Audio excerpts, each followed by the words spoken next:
அல்லாஹ்வுடைய பேரருளால் புனிதமிக்க ரமலான் மாதத்துடைய இறுதி 10 நாட்களிலே, அதிலும் குறிப்பாக இறுதி ஒற்றைப்படை இரவுகளிலே நாம் எல்லாம் ஒன்று கூடி அளப்பரிய நன்மையை பெற்றுத்தரக்கூடிய இந்த புனித நாட்களிலே அமல்களில் ஈடுபட்டு அவனுடைய ஆதரவை எதிர்பார்த்தவர்களாக இந்த இடத்திலே நாம் எல்லாம் ஒன்று கூடியிருக்கிறோம்.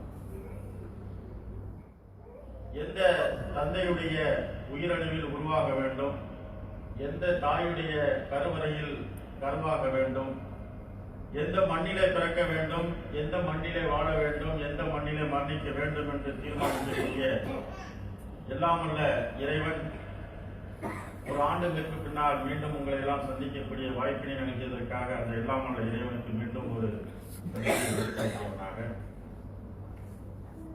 நன்மையின் பக்கம் விரைவோம் என்ற ஒரு தலைப்பின் கீழ் சில தகவல்களை உங்களோடு பகிர்ந்து கொள்ளக்கூடிய ஒரு நிலையில் இருக்கின்றேன். அன்பிற்குரிய சகோதர சகோதரிகளை, அல்லாஹ் ஜல்ல ஷானஹு தஆலா தன்னுடைய அருள்மறை குர்ஆனில் சொல்லி காட்டும் போது, அதாவது ஒவ்வொரு கூட்டத்தாருக்கும் ஒவ்வொரு திசை இருக்கிறது. அவரவர்கள் அவருடைய திசையை நோக்குகிறார்கள். நீங்கள் எந்த திசை நோக்க வேண்டும் என்று சொன்னால், நீங்கள் நன்மையின் பக்கம் உங்களுடைய பார்வையை செலுத்துங்கள், நன்மையின் பக்கம் நீங்கள் முந்திக் கொள்ளுங்கள் என்று அல்லாஹ் சொல்லி காட்டுகிறார். இந்த உலகத்தில் வாழக்கூடிய அனைத்து சமுதாயத்தவரும் ஒவ்வொரு இலக்கை நோக்கி பயணித்துக் கொண்டிருக்கும் போது, இஸ்லாமிய சமுதாயம் எதை நோக்கி பயணிக்க வேண்டும் என்று சொன்னால், ஓரிரை ஏற்றுக்கொண்ட இந்த ஒரே இறைவனை நம்பக்கூடிய மக்களாகிய நாம் எதை நோக்கி பயணிக்க வேண்டும், எதை நோக்கி முந்தி செல்ல வேண்டும் என்று சொல்லி இறைவன் கட்டளையிடுகிறான் என்று சொன்னால், நன்மையின் பக்கம் நீங்கள் முந்தி செல்லுங்கள் என்று இறைவன் சொல்லி காட்டுகிறார். அன்பிற்குரியவர்களே, நன்மை என்றால் என்ன, நல்ல விஷயங்கள் என்ன, அந்த நன்மையின் பக்கம் நாம் எப்படியெல்லாம் விரைந்தோட வேண்டும் என்பதை அறிந்து கொள்வதற்கு முன்னால், நம்முடைய சமுதாயத்தில் இருக்கக்கூடிய, நம்மிடத்தில் இருக்கக்கூடிய மிகப்பெரிய ஒரு பலவீனம் என்ன தெரியுமா? நாம் அறியாமலேயே செய்து கொண்டிருக்கக்கூடிய, தொண்டு செய்து கொண்டிருக்கக்கூடிய மிகப்பெரிய ஒரு பலவீனம் என்ன என்று சொன்னால், நம்மை படைத்த இறைவனை பற்றி நாம் சரியான கோணத்தில் அறிந்து கொள்ளாதான். நாம் அல்லாஹ்வை பற்றி எப்படி மக்களுக்கு அறிமுகப்படுத்துகிறோம் என்று சொன்னால், எப்படி சின்ன குழந்தை சரியா சாப்பிடணும்னு சொன்னா நான் பூச்சாண்டியை காட்டுவேன், பூச்சாண்டி வர வைப்பேன் அப்படின்னு பயம் காட்டி நாம சாப்பாடு கொண்டுருவோமோ, எங்க பக்கம் பூச்சாண்டி சொல்லுவோம், உங்க பக்கம் என்ன, இலங்கையில் என்ன சொல்றீங்கன்னு தெரியாது. அந்த குழந்தைக்கு அந்த சோறை ஊட்டுவதற்காக, சாப்பாடு கொடுப்பதற்காக எப்படி அந்த பயமூட்டுவோமோ, அது போன்று நாம் அல்லாஹ்வை எப்படி இந்த உம்மத்திலே அறிமுகப்படுத்தி இருக்கிறோம் என்று சொன்னால், அல்லாஹ்வை பயங்காட்டக்கூடிய வகையில் நாம் அறிமுகப்படுத்தி இருக்கிறோம். அல்லாஹ் என்று சொன்னாலே கண்டிக்கக்கூடியவன், அல்லாஹ் என்று சொன்னாலே ரொம்ப கொடூரமாக கண்டிக்கக்கூடியவன், அல்லாஹ்வுடைய பிடி கடுமையானது, அல்லாஹ்வுடைய தண்டனை கடுமையானது, அல்லாஹ் நரகத்தை இவ்வாறெல்லாம் சுத்தப்படுத்தி வைத்திருக்கிறான் என்று அந்த ஒரு கோணத்தில் தான் நாம் அல்லாஹ்வை அறிமுகப்படுத்தினோமே தவிர, அல்லாஹ்வுடைய மற்றொரு கோணம் இருக்கிறது, மற்றொரு பகுதி இருக்கிறது, இந்த பகுதியை விட, எது அல்லாஹ் கோபக்காரன் என்ற இந்த பகுதியை விட மற்றொரு சிறந்த பகுதி ஒன்று இருக்கிறது. அந்த சிறந்த பகுதியை நாம் மக்களுக்கு அறிமுகப்படுத்தவில்லை. அதுதான் அல்லாஹ் கருணையாளர். நாம் அன்றாடமாக ஒவ்வொரு செயலை தொடங்கும் போது என்ன சொல்லி தொடங்க வேண்டும்? பிஸ்மில்லாஹிர் ரஹ்மானிர் ரஹீம். அது என்ன வருகிறது? அல்லாஹ் கோபக்காரன் எங்கேயா வரலாம்?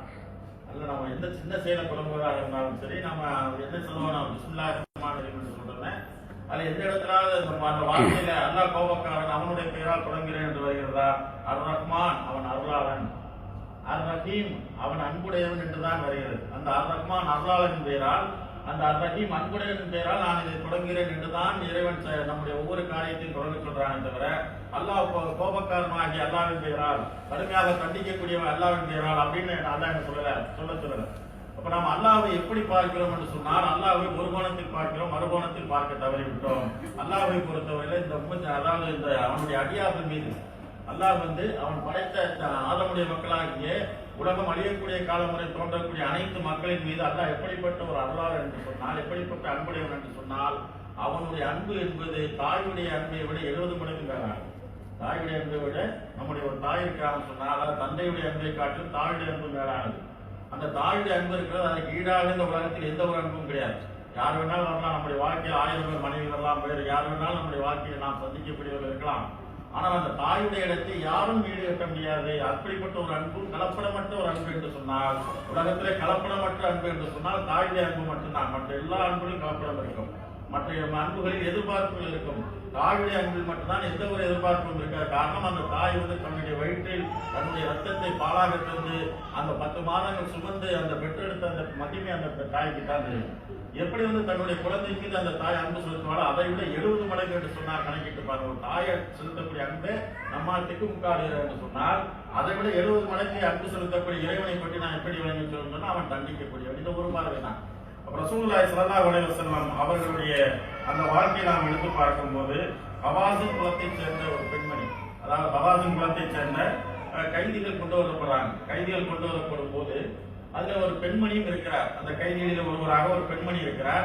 அந்த பெண்மணியுடைய மார்பகத்திலிருந்து பால் சுரக்கிறது. அந்த பெண்மணியுடைய மார்பகத்திலிருந்து பால் சுரக்கும் போது அந்த அந்த பாலை ஊட்டுவதற்காக தன்னுடைய குழந்தையை தேடுகிறார்.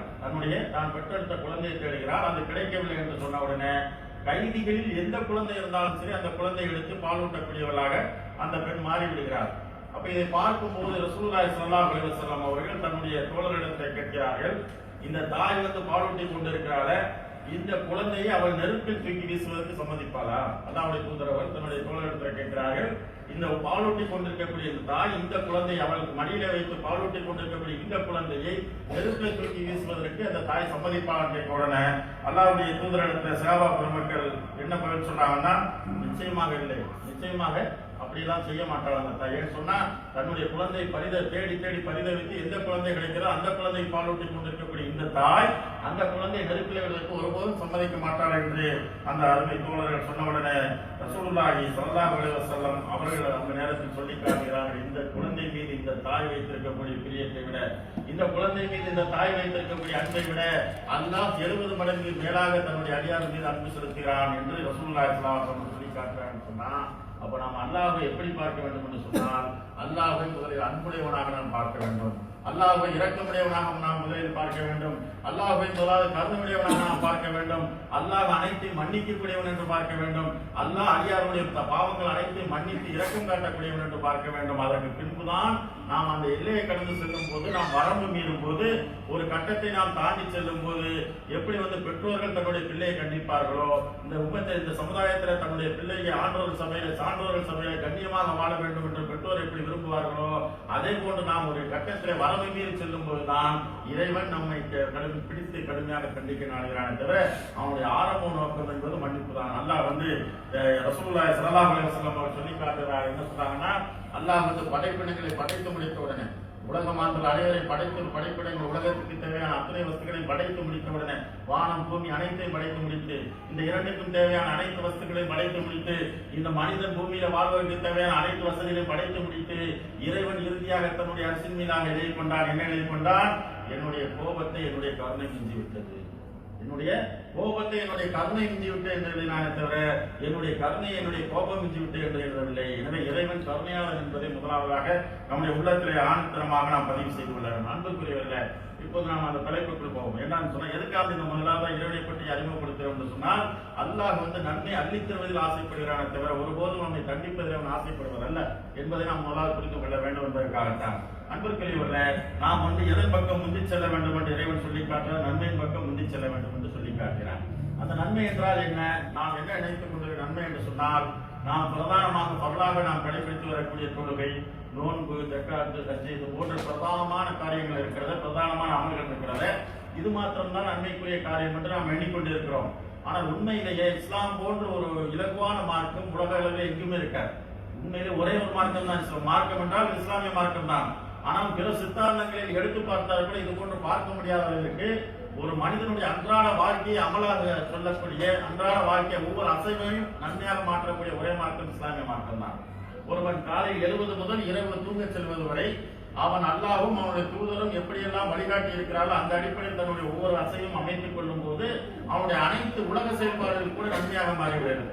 அவனுடைய உலக செயல்பாடுகள் கூட ஒட்டுமொத்தமாக நன்மையாக மாறிவிடுது. அவனுடைய அன்றாட வாழ்க்கையில அவன் செய்யக்கூடிய வியாபாரம் கலாலாக இருக்கும் என்று சொன்னால் அது அவனுக்கு வந்து அமலாக இபாதத்தாக மாறிவிடுகிறது. அவன் செய்யக்கூடிய திருமணம், அவனுடைய அன்றாட குடும்ப வாழ்க்கை, அவனுடைய பிள்ளைகளை அனுசரிக்கும் முறை, உறவுகளோடு அனுசரிக்கும் முறை, அதுபோன்று தான் மாறக்கூடிய மகளாவோட அவன் அனுசரிக்கக்கூடிய முறை, இப்படி அனைத்துமே வந்து அவன் அன்றாட வாழ்க்கையில எதையெல்லாம் வந்து இறைவனும் இறை தூதரும் காட்டிய வழியில் அமைத்துக் கொள்கிறானோ அது அத்தனையுமே இபாதத்தாக அமலாக மாறிவிடுகிறது. ஆனால் பிற சித்தாந்தங்களிலே ஒரு குறிப்பிட்ட இடத்திற்கு சென்று வழிபடுவது மட்டும்தான் வழக்கமாக இருக்கும் போது இஸ்லாம் மட்டும்தான் ஒரு மனிதனுடைய அனைத்து அம்சங்களையும் நன்மையாக மாற்றிக்கிறது.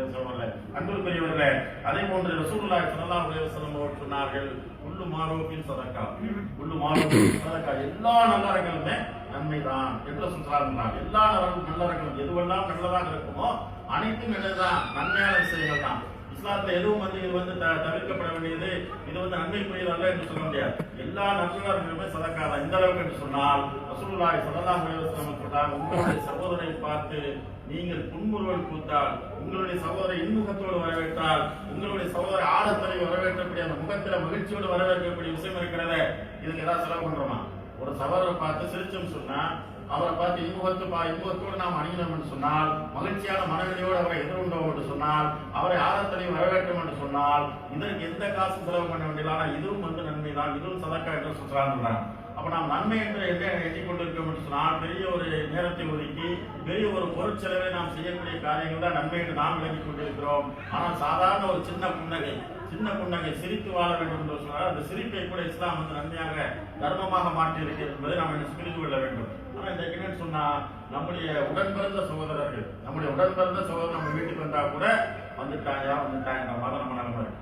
அப்படி அந்த மாதிரி நம்முடைய மனநிலை மாறிவிட்டது. நம்முடைய உடன் பிறந்தவங்க வர முடியல, சொந்த பந்தங்கள் வர முடியல, நட்புகள் வர முடியல, அந்த மாதிரியான ஒரு நிலை இருக்குது. நம்ம சொந்தக்காரங்க வந்தா யாரு தெரியுது?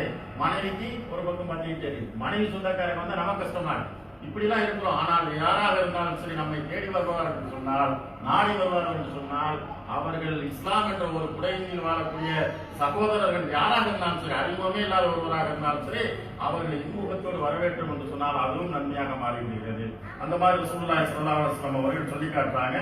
அந்த மாதிரி அபூதர் ரலியல்லாஹு அன்ஹு அவர்களுக்கு ரசூலுல்லாஹி ஸல்லல்லாஹு அலைஹி வஸல்லம் அவர்கள் ஒரு உபதேசம் செய்யறாங்க. என்ன செய்யறாங்கன்னா, அபூதர் அவர்களே, நீங்கள் நல்லறங்கள் என்று எதையெல்லாம் இருக்கிறதோ, அது சிறியதோ பெரியதோ அதை அற்பமாக கருதாதீர்கள். எந்த விஷயமா இருந்தாலும், சின்னதா இருந்தாலும் பெருசா இருந்தாலும், எதுவெல்லாம் நல்லறங்கள் என்று சொல்லப்பட்டிருக்கிறதோ அதில் நீங்கள் அதை அற்பமாக கருதாது என்று சொல்றாங்க. வேறொரு ஹதீஸ்ல பார்க்கும்போது, அபூதர் அவர்களே, நீங்கள் சமைக்கக்கூடிய உங்களுடைய கடையில் உங்களுடைய குழம்புல தண்ணீரை அதிகப்படுத்துங்கள். தண்ணீரை அதிகப்படுத்தி அதை உங்களுடைய அண்டை வீட்டாரை கொடுங்கள். அதுவும் உங்களுக்கு நல்லறமாக மாறிவிடும் என்று சொல்றாங்க. அந்த மாதிரி எந்த சின்ன விஷயமாக இருந்தாலும் சரி, அப்படியும் நல்லறகமாக மாற்றக்கூடிய, நன்மையாக மாற்றக்கூடிய விஷயமாக நாம் பார்க்கிறோம். அன்புக்குரியவர்களே, எந்த அளவுக்கு எளிமையான மார்க்கம் என்று பாருங்க. எந்த அளவுக்கு நம்மை நன்மை பக்கம் தள்ளி செல்லக்கூடிய மார்க்கம், எந்த அளவுக்கு நம்மை நன்மை பக்கம் உந்தி செல்லக்கூடிய மார்க்கம் என்பதை பாருங்கள். நாம் அன்றாடம் சலாம் சொல்கிறோம். இந்த சலாம் சொல்லக்கூடிய விஷயத்தை கூட ஒரு காலத்துல அஸ்ஸலாமு அலைக்கும் வரஹ்மத்துல்லாஹி வபரகாத்துஹு என்று அழகான முறையில நாம சொல்லி வந்த காலம் மாதிரி நவீனத்துல வேகமாக கடந்து செல்லக்கூடிய இந்த கால ஓட்டத்துல சலாம் கூட சுருங்கி விட்டது. எப்படி சுருங்கி விட்டேன்னு சொன்னா, சலாம் அவங்க பதில் கூட வர மாட்டேன், அப்படியே கை காட்டி போயிட்டே இருக்காங்க. அந்த மாதிரி அஸ்ஸலாமு அலைக்கும் என்றால் 10 நன்மை, அஸ்ஸலாமு அலைக்கும் வரஹ்மத்துல்லாஹி என்றால் 20 நன்மை, அஸ்ஸலாமு அலைக்கும் வரஹ்மத்துல்லாஹி வபரகாத்துஹு 30 நன்மை முடிஞ்சு போச்சு.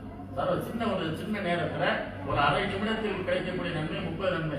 அதே போன்று நாம் சொல்லக்கூடிய இந்த சலாம் பதில் இருப்பவர் இருக்கிறார், அவருக்கும் அதே போன்ற நன்மை கிடைக்கிறது சொன்னால், எந்த ஒரு உடல் இழைப்பும் இல்லாமல், எந்த ஒரு பொருள் இழைப்பும் இல்லாமல், எந்த ஒரு நேர விரயமும் இல்லாமல் குறுகிய நேரத்தில் அரை நிமிடங்களில் இந்த நன்மை கிடைக்கிறது சொன்னால், இந்த நன்மையை நாம் இன்றைக்கு எப்படி நாம் எதிர்கொள்கிறோம்? யார் முழுமையாக சலாம் சொல்றோம்? ரசூலுல்லாஹி ஸல்லல்லாஹு அலைஹி வஸல்லம் அறிந்தவர்களுக்கும் அறியாதவர்களுக்கும் சலாம் சொல்லுங்கள் என்று சொன்னார்களே. எத்தனையோ விஷயங்கள் நம்மை கடந்து சென்று கொண்டிருக்கிறார்கள். எத்தனை விஷயம் பார்ப்பதற்கு யாராவது தெரியாத தோட்டம் இருந்தா கூட பரவாயில்ல, முழுமையா சேவிங் பண்ணி அவர் முஸ்லீம் தானா இல்லையா என்ற சந்தேகம் இருந்தா கூட பரவாயில்ல.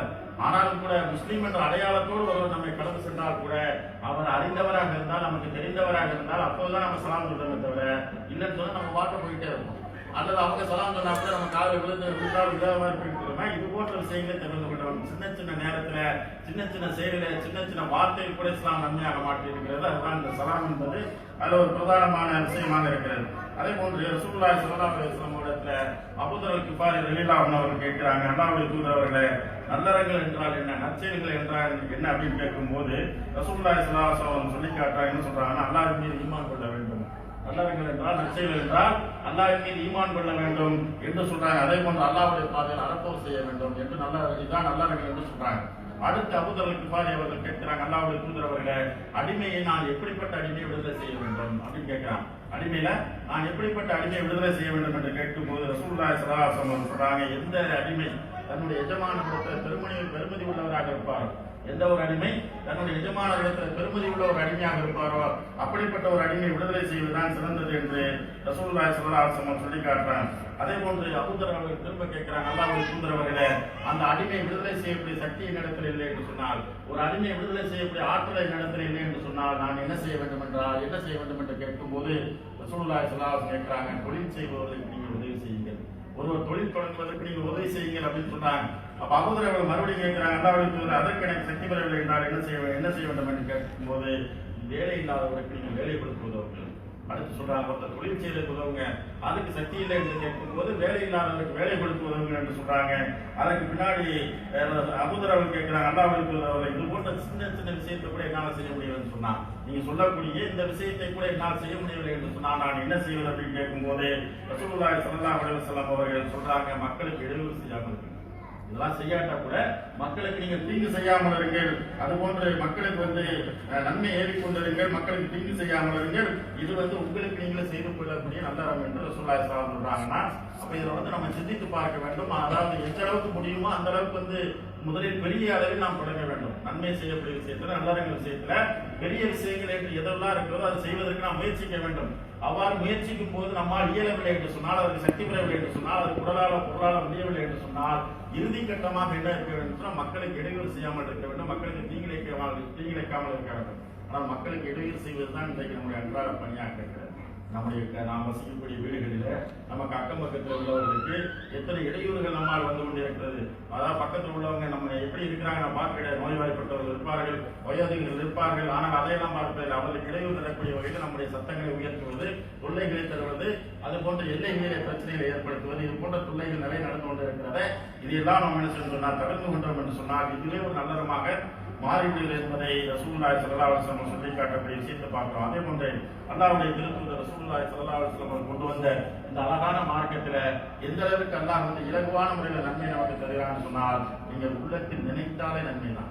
நீங்கள் நல்லதை நினைத்தாலே அதற்கும் நன்மை தரக்கூடிய மார்க்கம் எங்கேயாவது இருக்குமா? அது நினைச்சோம்னாலே, அதாவது சாப்பிட நினைச்சா வயது நிறையுமா? நாம சாப்பிடணும் அப்படின்னு நினைச்சா வயது நிறையுமா சொன்னா நிறைய சாப்பிட்டாதான் வயது நிறையும். அது மாதிரி எந்த ஒரு விஷயத்தையும் நாம் செய்ய நினைக்கும் போதுதான், அந்த செயல்படுத்தும் போதுதான் அதுக்கான தீர்வு கிடைக்கும், அதுக்கான பலன் கிடைக்கும். ஆனா அல்லாஹ்வுடைய மார்க்கத்தை பொறுத்த வரைக்கும் ஒரு நல்ல செயலை செய்ய வேண்டும் என்று நினைத்தாலே அதற்கு கூலி தரக்கூடிய மார்க்கம். ரசூலுல்லாஹி ஸல்லல்லாஹு அலைஹி வஸல்லம் சொல்லி காட்டுறாங்க, அல்லாஹ் நன்மை எது தீமை எது என்பதை பிரித்தறிவித்து அவன் எழுதிவிட்டான். அவன் தீர்மானித்து விட்டான். அவன் உலகத்தை படைத்த உடனே நல்ல விஷயங்கள் எது தீய விஷயங்கள் என்பதை அல்லாஹ் தீர்மானித்து பதிவு செய்து விட்டான் என்று அல்லாஹ்வுடைய தூதர் சொல்லிவிட்டு, என்னென்ன விஷயங்கள் நல்ல விஷயங்கள் என்று தீர்மானித்து விட்டு, எந்த அளவுக்கு ரசூல் சொல்றாங்கன்னா, அல்லாஹ் தீர்மானித்து பின்னாடியும் அதுல எப்படி நாம் பார்க்க வேண்டும் என்று சொன்னா, ரசூல் சொல்றாங்க, யார் ஒரு நன்மை செய்ய வேண்டும் என்று உள்ளத்தால் நினைப்பாரோ அவர் அதை செயல்படுத்தாவிட்டாலும் அவருக்கு ஒரு நன்மை பதிவு செய்யப்படும். நம்ம நினைக்கிறோம், நாளைக்கு ஒருத்தருக்கு 3 நாள் நம்ம சதக்கா செய்யணும்னு நினைக்கிறோம், திடீர்னு செய்ய முடியாம போச்சு. ஆனா எண்ணியம் நம்முடைய உள்ளவருக்கு பாருங்க, இன்னமல் ஆமாலுக்கு நீயா என்ற முதல் ஹதீஸ் தான். இன்னமல் ஆமாலுக்கு நீயா, நம்முடைய எண்ணத்தை பொறுத்தான் அனைத்து செயல்களும் அமையும் என்று சொல்லக்கூடிய ஹதீஸ். அந்த அடிப்படையில நாம ஒருத்தருக்கு உதவி செய்ய வேண்டும் என்று நல்லதை நினைத்து விட்டாலே போதும். உடனே அல்லாஹ் என்ன செய்யறாங்கன்னா, அதை செயல்படுத்தாவிட்டாலும் அந்த எண்ணம் இருக்கிறது, நல்ல எண்ணம் இருக்கிறது, எண்ணம் போல் வாழ்வு என்று சொல்வார்கள், எண்ணம் போல் வாழ்க்கை என்று சொல்வார்கள். அது போன்று நாம் நல்லதை எண்ணிவிட்டாலே, நினைத்து விட்டாலே அதற்கும் அல்லாஹ் என்ன செய்யறாங்கன்னா, உடனடியாக அதை செய்யாவிட்டாலும் அதற்கு ஒரு நன்மையை பதிவு செய்கிறான். அதே போன்று அதை செயல்படுத்தி விட்டால், நாம் நல்லதை நினைக்கிறோம், அதை செயல்படுத்தி விட்டால் அதற்கு ஒன்றுக்கு 10ஆக 100ஆக 70ஆக 700ஆக நன்மையை பதிவு செய்யலாம். எப்படிப்பட்ட அவதாரம் பாருங்க, ஒரு நன்மையான விஷயத்தை செய்ய வேண்டும் என்று எண்ணினாலே அதற்கு ஒரு நன்மையை பதிவு செய்கிறான். அதை எண்ணியதை நாம் செயல்படுத்தி விட்டால் அதற்கு எப்படிப்பட்ட பன்மடங்கு நன்மையை தருகிறான் சொன்னால், ஒன்றுக்கு 10ஆக 70ஆக 700ஆக நன்மையை பதிவு செய்கிறான் என்று சொல்றாங்க. அதே போன்று யார் ஒரு தீமையை செய்ய வேண்டும் என்று நினைக்கிறாரோ, யார் ஒரு தீய செயலை செய்ய வேண்டும் நினைக்கிறாரோ அவர் அதை செயல்படுத்தாத வரைக்கும் அங்கே பதிவு செய்கிறார். நன்மைக்கு நினைச்சால உடனே பதிவு செஞ்சிடும். நம்ம நல்லதை அல்லாஹ் பாருங்க, ஆரம்பத்தை சொன்னாங்க அல்லாஹ் கருணையால இறக்க முடியும்னு சொன்னாங்க. அல்லாஹ் எப்படி செய்யலாம், நல்லது நினைத்தாலே உடனே நன்மை பதிவு செஞ்சிடலாம். தீயதை நம்ம மனசு நினைக்கிறோம், இன்னைக்கு அவனுக்கு எப்படியாவது ஒரு இடதல் பண்ணணும்னு நினைக்கிறோம், அல்லது இந்த மாதிரி ஒரு பெண்ணு சித்திர மாதிரி நினைக்கிறோம், அல்லது வேற ஏதாவது கெடுதல் பண்ணணும்னு நினைக்கிறோம், ஏதோ ஒன்று நினைக்கிறோம். ஆனாலும் கூட நினைச்சவன நல்லா பதிவு பண்ணுவானா கூட பண்ண மாட்டான். அதை மக்கள் மத்தியில் மற்றவங்க வெளிப்படுத்தினால் அல்லது அதை செயல்படுத்தினால்தான் என்ன செய்யும், உடனே ஒரு விஷயத்தை ஒரு தீமையை தான் பதிவு பண்ணும். நன்மையை பொறுத்த வரைக்கும் செயல்படுத்தி விட்டால் எப்படி பதிவு பண்றான்? 10ஆக 70ஆக 700ஆக பதிவு பண்ணக்கூடிய இறைவன் ஒரு தீமையை பொறுத்த வரைக்கும் உள்ளத்தில் நினைத்தால் அதற்கு அல்லாஹ் செய்ய மாட்டான், தீமை பதிவு செய்ய மாட்டான். அந்த உள்ளத்தில் நினைத்ததை பிறரிடத்தில் வெளிப்படுத்தினால் அல்லது அதை செயல்படுத்த தொடங்கினால் அதற்கு அல்லாஹ் எப்படி பதிவு பண்றான்? நன்மை மாறி 10 10 70 700 இப்படியா பதிவு பண்றான்? 700 தீமை என்ற பதிவு பண்றான் இல்ல. அதை எப்படி பதிவு பண்றான்னா ஒரே ஒரு தீமையாகத்தான் பதிவு பண்றான், செயல்படுத்தினால் கூட. அப்ப இதுல எவ்வளவு அல்லாஹ் கருணையாளன் இருப்பார்கள். நன்மை விஷயத்துல இப்படி ஒரு பார்வை, தீமை விஷயத்துல இப்படி ஒரு பார்வை என்று சொன்னால் அல்லாஹ் இந்த ஆதமுடைய மக்கள் விஷயத்துல என்ன நாடுகிறான்னு சொன்னால் நரகத்தை சித்தப்படுத்தி வைத்திருந்தாலும் அந்த நரகத்தை இந்த மக்களை போட்டு வாட்டிவிடக் கூடாது. இயன்றளவுக்கு எந்த வகையிலெல்லாம் பம்பர் பரிசாக நன்மையில் அள்ளித்தர முடியுமோ அந்த வகையெல்லாம் அள்ளித்தந்த ஆதமுடைய மக்கள் சுவனம் செல்ல வேண்டும் என்பதுதான் இறைவனுடைய நாட்டமே தவிர, இறைவனுடைய தேட்டமே தவிர அதுக்கு ஒருபோதும் நரகம் செல்ல வேண்டும் என்பதுதான் அவருடைய நாட்டம் என்பதை இந்த செய்தியின் வாயிலாக நாம் புரிந்து கொள்கிறோம். அன்பிற்குரியவர்களே, அதே போன்று நாம் பார்க்கும்போது அல்லாஹ்வுடைய திருத்தூதர் ரசூலுல்லாஹி ஸல்லல்லாஹு அலைஹி வஸல்லம் அவர்கள் நம்முடைய அன்றாட வாழ்க்கையில அன்றாட வாழ்க்கையை எப்படியெல்லாம் நன்மை மாற்றிக்கொள்ள முடியும் என்று சொன்னால், நாம் இன்றைக்கு உழைப்பதற்காக இந்த மண்ணிற்கு வந்திருக்கிறோம். நாம் ஒரு இடத்துல பிறந்து ஒரு இடத்துல வாழ்ந்து இந்த மண்ணை நாடி உழைப்பதற்காக வந்திருக்கிறோம். இந்த மண்ணிலே நாம் நம்ம குடும்பத்தோடு இருப்பவர்களும் உண்டு, பேச்சலராக தனித்து இருக்கக்கூடியவர்களும் உண்டு. ஆனாலும் நம்முடைய நோக்கம் என்பது எதற்காக என்று சொன்னால் நம்முடைய குடும்பத்தை வளப்படுத்த வேண்டும். நம்முடைய பெற்றோர்கள், நம்முடைய மனைவி மக்கள், நம்முடைய சொந்த பந்தங்கள், நாம் சார்ந்த அந்த மகல்லாவாசிகள் இவர்களுடைய நலனை நாடித்தான் நம்ம என்ன வந்திருக்கிறோம். அப்படியான ஒரு சூழலில் நம்முடைய உழைப்பின் மூலமாக அல்லாஹ் எப்படிப்பட்ட ஒரு நன்மை நாடினான்னு சொன்னால் ரசூலுல்லாஹி ஸல்லல்லாஹு அலைஹி வஸல்லம் சொன்னாங்க, அல்லாஹ்வுடைய நன்மை நாடி, அல்லாஹ்வுடைய நன்மை நாடி உங்களுடைய குடும்பத்திற்கு செலவு செய்யக்கூடிய ஒவ்வொரு திருகமும் என்னதை நன்மை தான். உங்களுடைய குடும்பத்திற்கு அல்லாஹ்வுடைய திருப்தி நாடி செலவு செய்யக்கூடிய ஒவ்வொரு பைசாவுக்கும் நன்மை தான் என்று சொல்லிவிட்டு எந்த அளவுக்கு என்று சொல்கிறான்னு சொன்னால் உங்களுடைய மனைவியுடைய வாயில் ஊட்டக்கூடிய ஒரு கவல உணவும் விட அல்லாஹ்வுடைய பார்வை தர்மமாக கணக்கிடப்படுகிறது சொன்னால் நம்முடைய மனைவியுடைய மனதை திருப்தி விடுவதற்காக, அதாவது ஒரு நம்முடைய மனைவி மீது காதலை வெளிப்படுத்துவதற்காக, மனைவி நம் மீது அன்பை செலுத்துவதற்காக நம்முடைய மனைவியுடைய வாயில சாதாரணமாக ஊட்டக்கூடிய ஒரு ரொமான்டிக் விஷயத்தை கூட அல்லாஹ் என்ன செய்யறாங்கன்னா அதையும் என்ன செய்யறான், அல்லாஹ்வுடைய திருப்தியினால் நாம் செய்தோம் என்று சொன்னார். ஏன்னா மனைவி என்பவர் யாரு? நம்முடைய அடிமை பெண் அல்ல. மனைவி என்பவர் நமக்கு அடிமையாக வந்தவர்கள் அல்ல, அவர்கள் அல்லாஹ்வுடைய அடிமைகள். அவர்கள் அல்லாஹ்வால் நம்மிடத்தில் அமானிதமாக ஒப்படைக்கப்பட்டிருக்காங்க. மனைவி யார் என்று சொன்னால் அல்லாஹ்வால் நமக்கு அமானிதமாக ஒப்படைக்கப்பட்டிருப்பவர்கள். அப்படி அல்லாஹ்வால் அமானிதமாக ஒப்படைக்கப்பட்ட அந்த பெண்களுக்கு அவர்கள் மனதில் திருப்தி அடையக்கூடிய வகையில நம்முடைய செயல்பாடு இருக்கும் என்று சொன்னால் அதற்கும் அல்லாஹ் என்ன செய்யறாங்கன்னா அதற்கும் தர்மமாக நன்மையாக பதிவு செய்யறாங்க ரசூலுல்லாஹி ஸல்லல்லாஹு அலைஹி வஸல்லம் சொல்லக்கூடிய செய்தி பார்க்கிறோம். இவ்வாறாக பல்வேறு செய்தி நாம் பார்க்கும்போது மனிதர்களுக்கு மட்டுமல்ல எந்த உயிர் பிராணிகளுக்கு இதயம் என்ற ஒன்று இருக்குமோ, எந்த உயிர் பிராணிகளுக்கு ஈரல் என்ற ஒன்று இருக்குமோ அந்த பிராணிகளுக்கு உடனாக கூட என்ன செய்யறாங்கன்னா அல்லாஹ் நன்மையில அளித்திருக்கிறான். ஒரு முறை ரசூலுல்லாஹி ஸல்லல்லாஹு அலைஹி வஸல்லம் சொல்லி காட்டுறாங்க, ஒரு மனிதர் ஒரு பாதையில நடந்து செல்கிறார். அப்படி செல்லும் போது அவருக்கு தண்ணீர் தாகம் ஏற்படுகிறது. அப்படி தண்ணீர் தாகம் ஏற்படும் போது அவர் ஒரு கிணற்றுக்குள் இறங்குகிறார். இறங்கி தண்ணீரை பருகி விட்டு மேலே பார்த்தால் அங்கே அந்த கிணற்றுக்கு மேலாக ஒரு நாய் அந்த கிணற்றின் ஓரத்தில் இருந்து ஈர மண்ணை நக்கி கொண்டிருக்கிற ஈர மண்ணை தன்னுடைய நாவால் தாகத்தின் காரணமாக சுழற்றி கொண்டிருக்கிறது. அதை பார்த்து அந்த மனிதர் என்ன செய்யறாருன்னா மீண்டும் கிணற்றுக்குள் இறங்கி தன்னுடைய காலுறையிலிருந்து அந்த காலத்துல இந்த மாதிரி துணி சாக்ஸாம் கிடையாது, அந்த மாதிரி ரப்பர் மாதிரி இருக்கும், அந்த காலுறையில் தண்ணீரை அள்ளி கொண்டு மேலே நாய்க்கு போட்டினார். அதன் காரணமாக அல்லாஹ் அவருடைய பாவங்களை மன்னித்து அவர்களை சுவனத்தில் நுழைவித்தான் என்று சொல்றான்.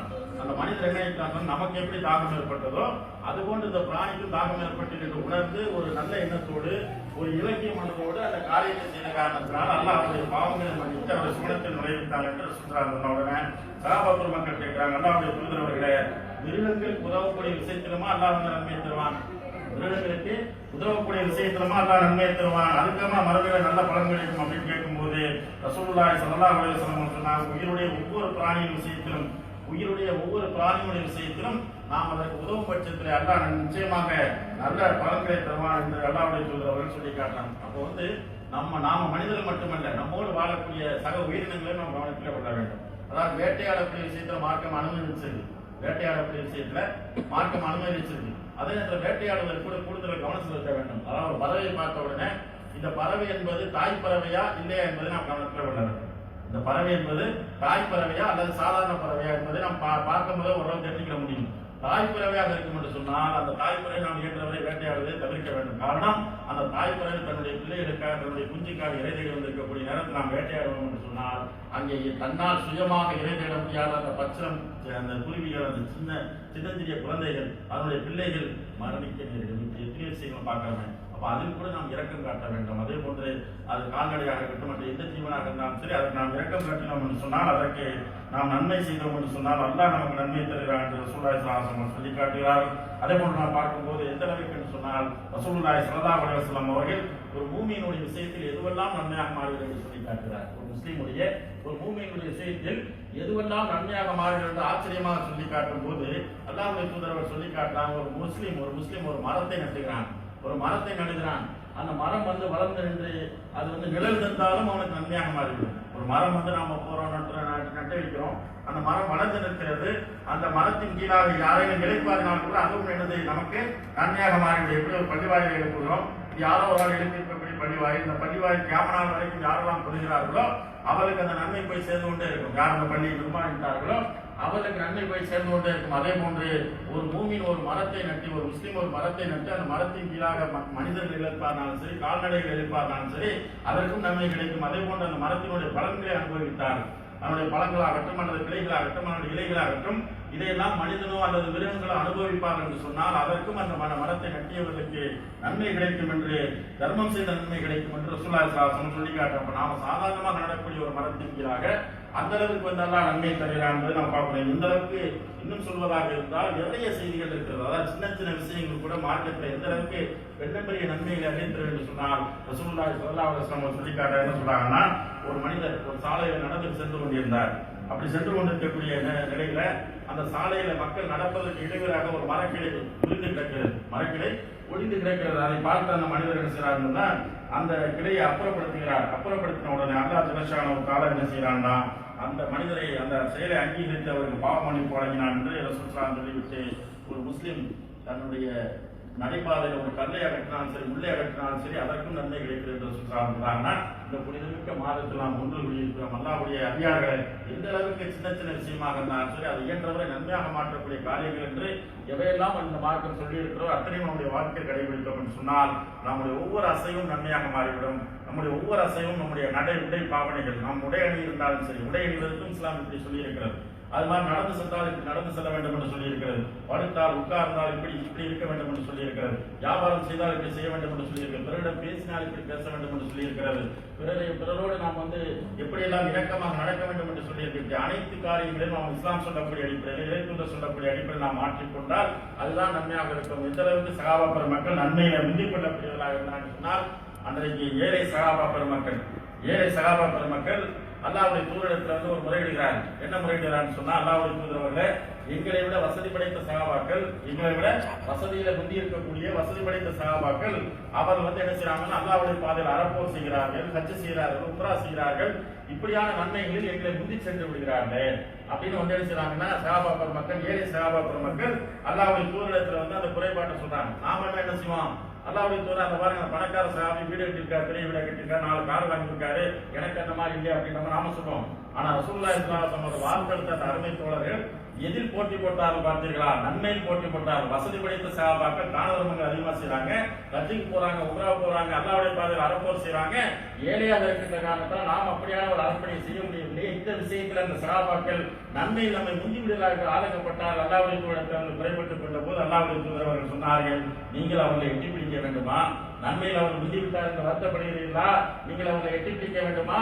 நீங்கள் செய்ய வேண்டியதெல்லாம் என்ன தெரியுமா? நீங்கள் சுப்ஹானல்லாஹ் என்று 33 முறை சொல்லுங்கள், அல்ஹம்துலில்லாஹ் என்று 33 முறை சொல்லுங்கள், அல்லாஹ் அக்பர் என்று 34 முறை சொல்லுங்கள். இந்த தஸ்பீஹை நீங்கள் செய்து வந்தால் நீங்கள் முந்தி சென்றவர்களை நன்மையில் எட்டி பிடித்து விடுவீர்கள். அவர்கள் இந்த தஸ்பீஹை செய்யாத வரைக்கும், அவர்கள் செஞ்சாங்கன்னா என்ன செய்ய எட்டி பிடிக்க முடியாது. அவர்கள் இந்த தஸ்பீஹை அறியாத வகையில நீங்கள் இதை செய்து கொண்டிருந்தால் நீங்கள் அவர்களை நன்மை எட்டி பிடித்து விடுவீர்கள் சொன்னால், அந்த அளவுக்கு அல்லாஹ்வுடைய தூதர் அவர்கள் சின்ன சின்ன விஷயத்தை சொல்லி காட்டி, ஆகவே அன்புக்குரியவர்களை தஸ்பீஹ் செய்வதும் அல்லாஹ்வை துதிப்பது என்பதும் மிக எளிதான ஒன்று. நம்முடைய நாவை உயிர்ப்பித்து வைப்பது அல்லாஹ்வுடைய நினைவு தான். அந்த அல்லாஹ்வுடைய நினைவு என்பது நம்முடைய நாவிலிருந்து வெளியாகி கொண்டே இருக்க வேண்டும். நம்முடைய நாவிலே தஸ்பீஹ் இருந்து கொண்டே இருக்க வேண்டும் என்று கேட்டுக்கொண்டு நல்ல வாய்ப்பை கண்டுபிடி விடைபெறுகிறேன். வாக்கு தவானா அல்ஹம்துலில்லாஹி ரப்பில் ஆலமீன். அஸ்ஸலாமு அலைக்கும் வரஹ்மத்துல்லாஹி வபரகாத்துஹு.